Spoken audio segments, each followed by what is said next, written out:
Sisal fiber is produced from various varieties of the agave plant, which are indigenous to the arid regions of North and Central America.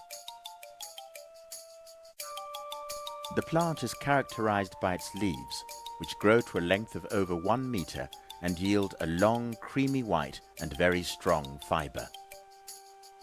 It's a hardy plant that prospers in areas of limited rainfall and is able to withstand extended periods of drought.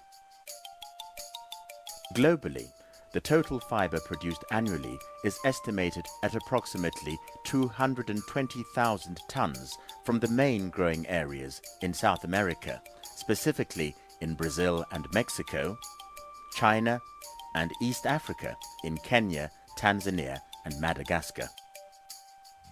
Historically, sisal fiber was primarily used to manufacture agricultural baler twine, as well as other cordage and sacks. But these markets have declined in importance, particularly for African sisal. The high-quality fiber produced in East Africa is sold into a variety of markets and is used in high-quality carpets, buffing or polishing cloth, wire rope cores, and in specialty pulps that are used in the manufacture of, among other things, cigarette papers and banknotes. Sisal fiber is increasingly used in the building industry, particularly for plaster reinforcement. Sisal is also used in dartboards, handicrafts, and there is an emerging potential in composites for the car industry and in plastic products. Brazil is the largest producer of sisal fiber. Here, the plant is grown by small-scale farmers and the leaves are processed manually through a small machine known as a raspador. The dried fiber is sold to merchants and ultimately brushed and baled. Unlike in East Africa, where most fiber produced is exported, the majority of fiber produced in South America is consumed within the producing countries. In East Africa, sisal is almost exclusively produced on large-scale commercial plantations, primarily using a specially developed hybrid plant. During its lifespan, the plants can offer up to 20 cycles of cutting. The cut leaves are tied into bundles, which are then arranged at the end of planting rows for verification and collection. Leaf bundles are loaded by hand onto large trailers and transported to the processing factory. At the factory, the leaves are passed through a large machine known as a decorticator or corona, where the fiber is extracted.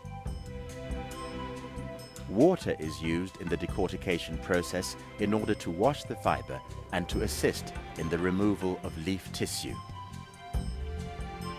The wet fiber is then taken to drying grounds, where it is spread onto wires and left to dry for a period of 24 hours.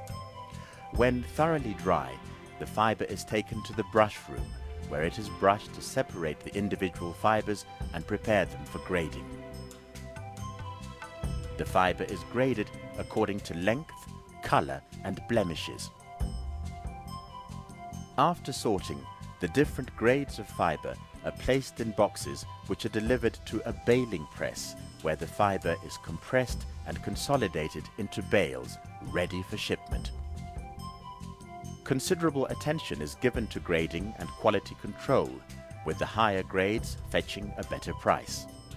The main grades produced in East Africa are 3L and UG. As well as providing housing, some of the larger plantations in East Africa have fully funded nursery schools and provide free healthcare services for their employees and immediate dependents. Sisal is a very versatile fiber that can be used in many different end uses, and its production provides livelihoods to many thousands of people in the developing world.